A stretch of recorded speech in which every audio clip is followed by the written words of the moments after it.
Senate President Vicente Soto III, and the honorable members of the Philippine Senate, House Speaker Lord Alan J. Velasco, and the honorable members of the House of Representatives, Chief Justice Alexander Esmundo, and the honorable justices of the Supreme Court, of course, First Lady Lisa Araneta, and my children, Alexander, and Vincent.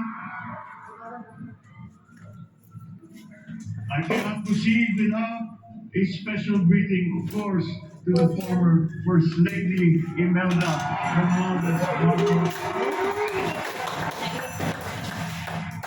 Si Imelda ba? Parang iba na yung mata, no?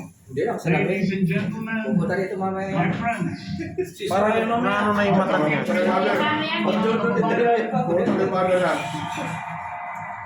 magandang tanghali po sa inyong lahat. This is a historic moment for us all. I feel it deep within me.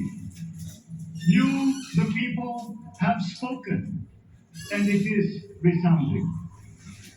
When my call for unity started to resonate with you, it did so because it echoed your yearnings, mirrored your sentiments, and expressed your hopes for family, for country, and for a better future. That is why it reverberated and amplified as it did, to deliver the biggest electoral mandate in the history of Philippine democracy.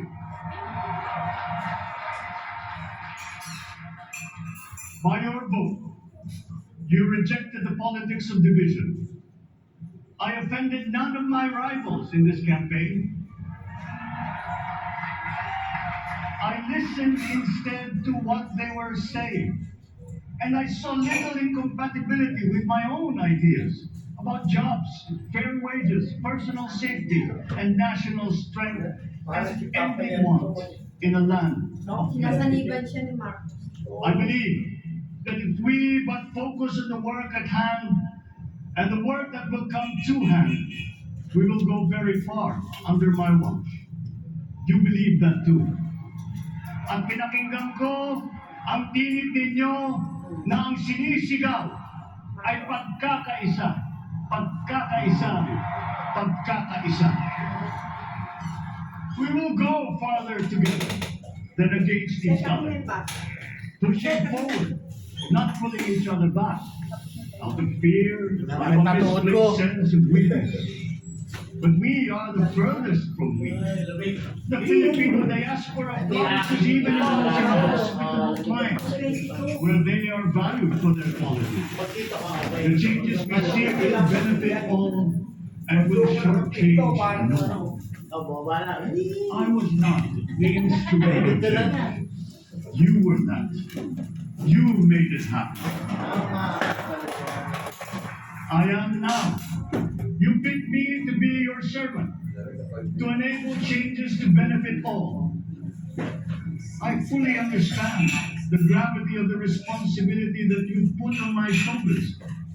I do not take it lightly, but I am ready for the task. I will need your help. I want to rely on it. But rest assured, I do not predicate success on the wide cooperation that's needed. I will get it done. I once knew a man who saw what little had been achieved since independence in a land of people with the greatest potential for achievement. And yet, they were poor. But he got it done. Sometimes with the needed support, sometimes without. So will it be with his son. You will get no excuses from me.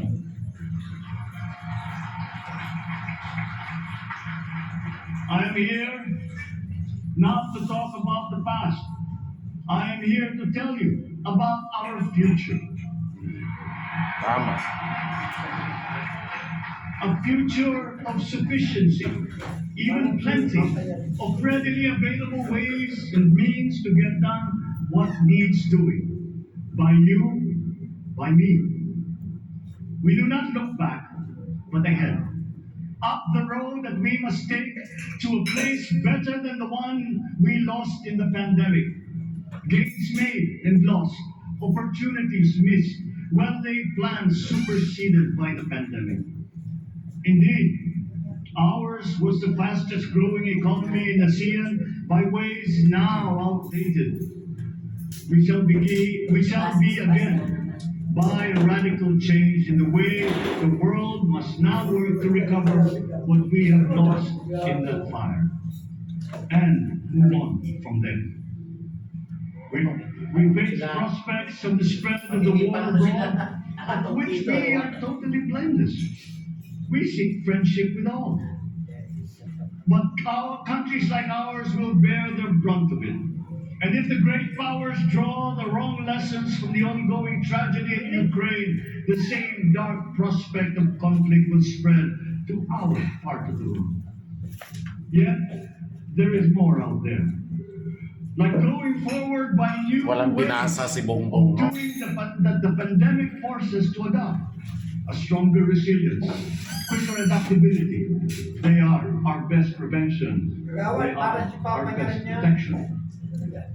Walang basa-basa. Quiet reflection in a rough and tumble campaign of dread and intensity never experienced. Maybe nabasa. Really such as a willingness to listen despite the noise. May Moral over Oh, differences. merong ano yan. May monitor, no? These gave me the peace. Oh, hindi pwedeng wala yan, no? Kasi public na yan. There are hints of a road not taken, Buong mundo. but can get us out of here. Tingnan naman sa kaliwa. Kasi kung meron ding sariling ano niya, pero yan yung There is also what you, the people, did to cope. Pero maganda yung composition ng speech niya.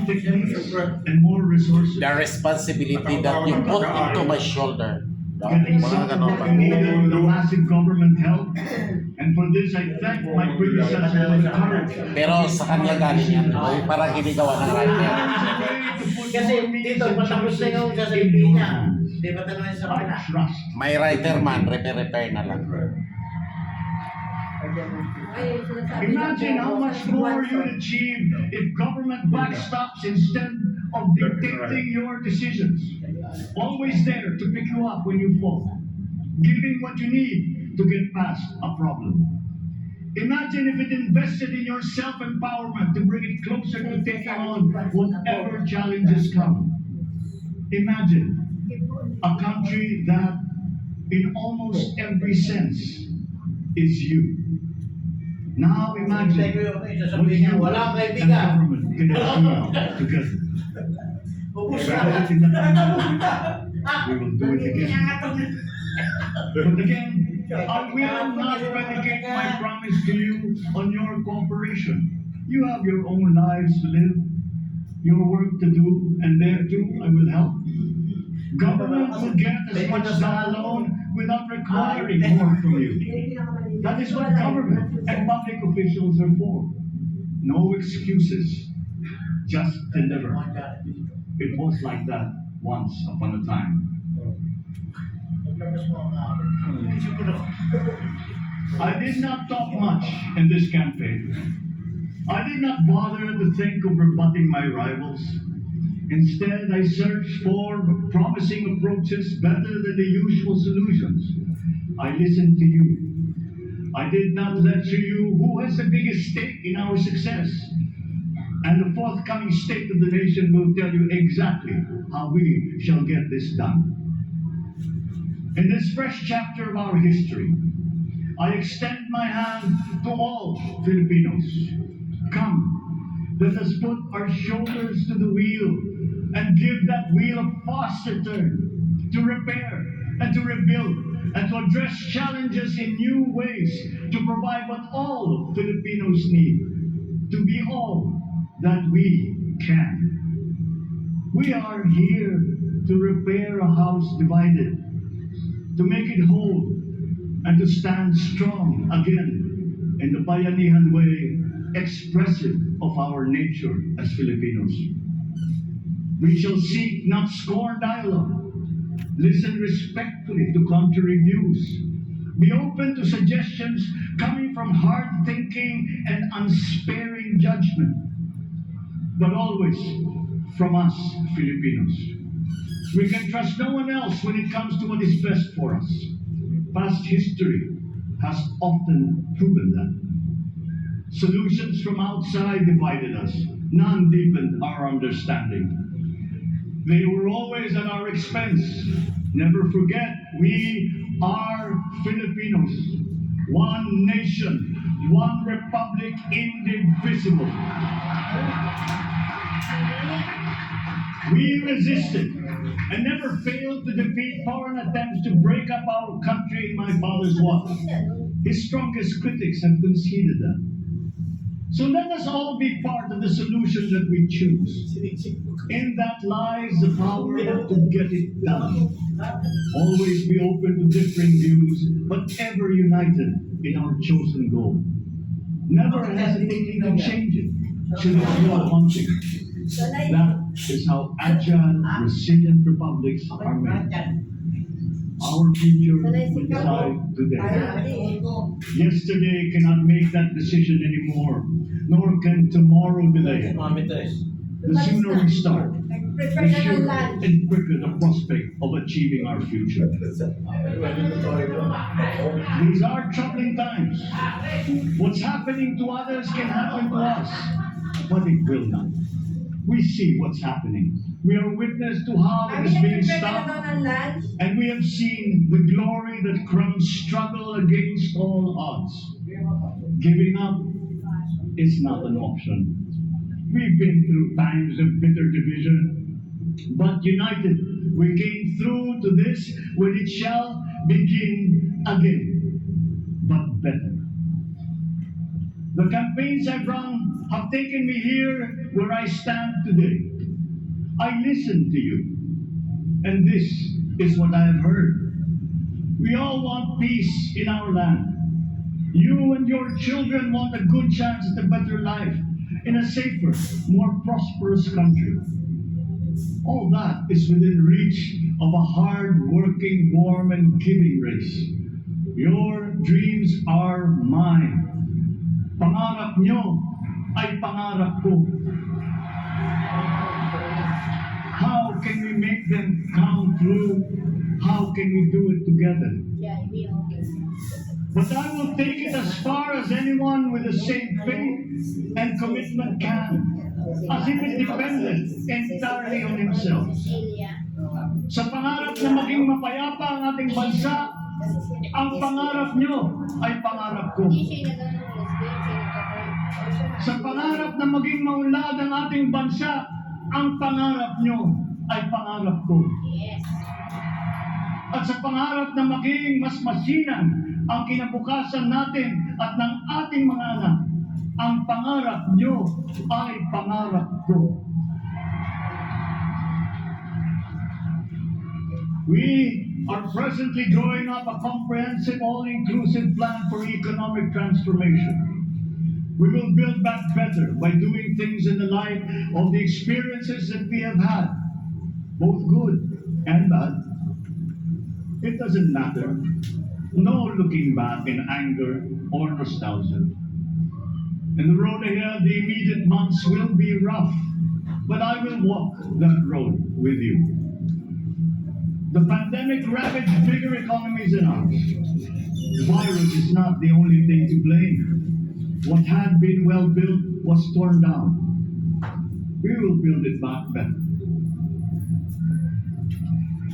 The role of agriculture cries for the urgent attention that its neglect and misdirection now demands.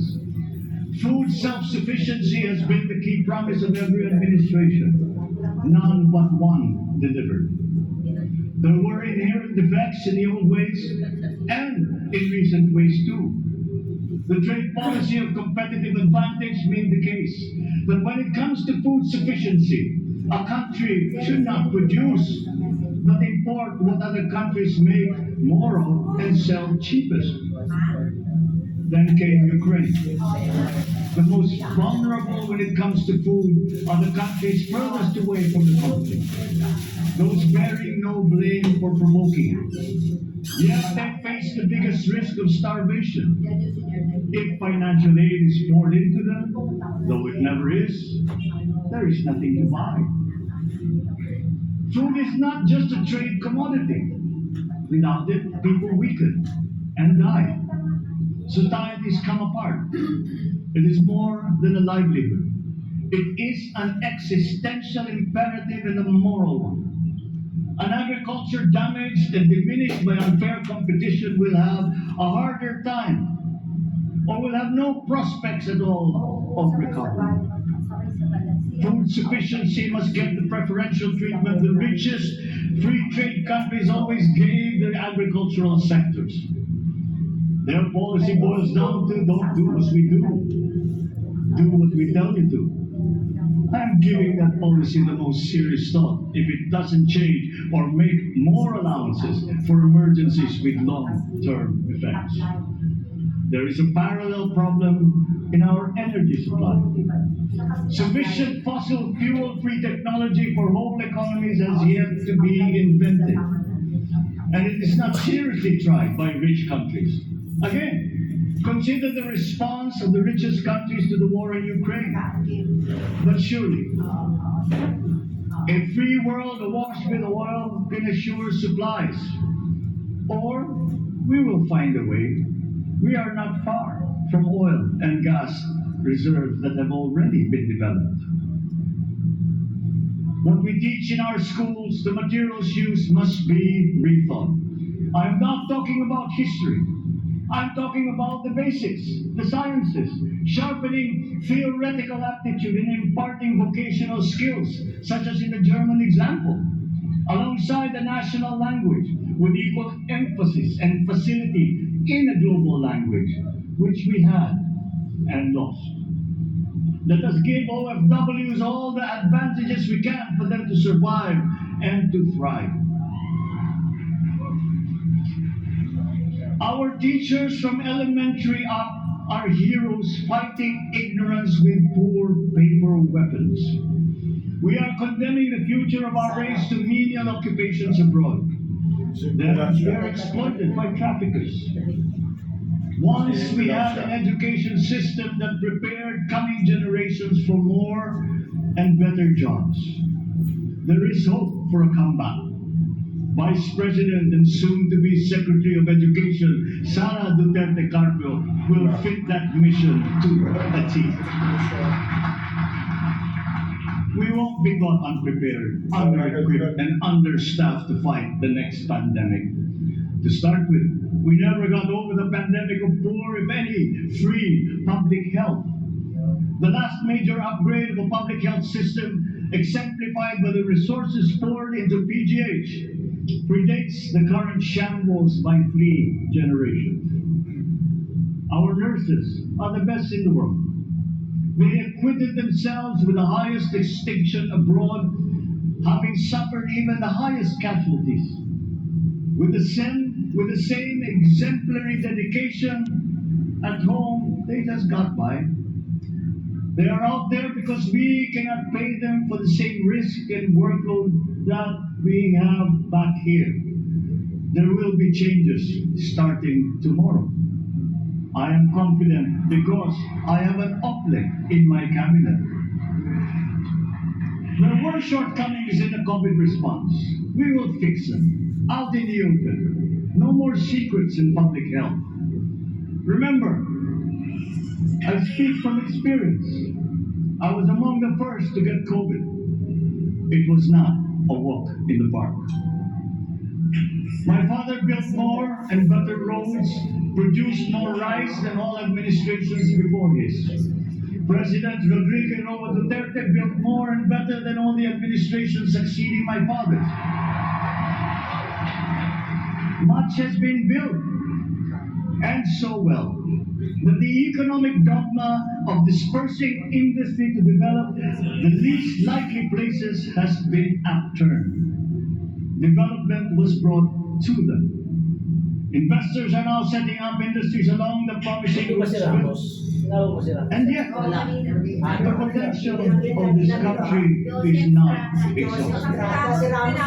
Following these giant steps, we will continue to build. I will complete on schedule the projects that have been started.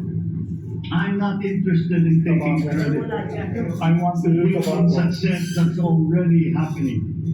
We will be presenting the public with a comprehensive infrastructure plan. 6 years could be just about enough time. No part of our country will be neglected. Progress will be made wherever there are Filipinos, so no investment is wasted. Recovery of Philippine tourism with its emphasis on accessing nature's beauty, I am sure will exceed expectations. And bigger is not always better, but there's something to be said for economies of scale. And yet the country invites investments in fast-rising industries with quick returns and inflicts irreparable damage for future generations. We have yet to see large-scale practical solutions to pollution, though some are beginning to emerge. But there are tried and proven new ways of mitigation. Blades have been turning over the sand dunes of Ilocos Norte, harnessing a power all around, but unseen, long before this day. I built them. The rich world talks a great deal, but does a lot less about it than those with much less, but who suffer more death and destruction from climate change and lack of adaptation. We will look to our partners and friends to help the Philippines, who, despite having a very small carbon footprint, is at the highest risk. First, and the less harmful impact of climate change. We are the third biggest plastic polluter in the world, but we won't shirk from that responsibility. We will clean up. You will not be disappointed. Do not be afraid. With every difficult decision that I must make, I will keep foremost in my heart and in my mind the depth of gratitude I owe you for the honor and responsibility that you have conferred on me. Whatever is in a person to make changes for the better of others, I lay before you now in my commitment. I will try to spare you. You have your other responsibilities to carry. But I will not spare myself from shedding the last bead of sweat or giving the last ounce of courage and sacrifice. If you ask me why I am so confident in the future, I will answer you simply that I have 110 million reasons to start with. Such is my faith in the Filipinos. 110 million. Believe, have hope. The sun also rises like it did today and as it will tomorrow. And as surely as that, we will achieve the country all Filipinos deserve. God bless the Philippines. God bless our work. Maraming salamat po sa inyong lahat. Mabuhay ang Pilipinas. Mabuhay! Magandang tanghali po.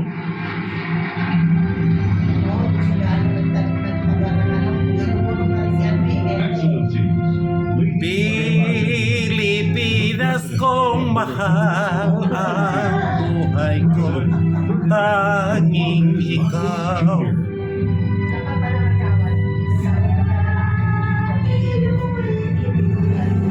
We will now have a photo opportunity with President Romualdez Marcos Jr. May we invite the first family on stage. First Lady, Lisa Araneta Marcos. Congrats, BBM! At sa punto ito ay nagpo-photo op na ang first family at malamang ay ang ilang mga VIPs na nariyan sa oath taking at inaugural ng bagong Pangulo ng Pilipinas. At tayo naman ay kakapakinig lang sa kanyang unang talumpati, ang kanyang inaugural address. At sa talumpati niya, ang unang pumasok sa isip ko, ay talagang panay ang pagkilala niya sa nagluklok sa kanya sa pwesto. Panay ang pahiwatig niya sa mga taong sa kanya na ayon sa kanya ay hindi niya bibiguin. Marami rin siya paulit-ulit niyang sinabi, no? Unang-una na ay yung pagkumpara niya sa nakaraan at ang mangyayari sa ating hinaharap, no? Ang mga ginamit niya ay the past or yesterday or what was as opposed to what will be or the future or Ay, yung dalawa magkasama na. Makailang ulit niya sinabi niya. Madalas din niyang nabanggit ang salitang listen. No? Noong panahon daw ng kampanya ay nanahimik siya upang makinig. At of course, ang pinakamadalas niyang panawagan ay ang pagkakaisa na 3 beses pa niyang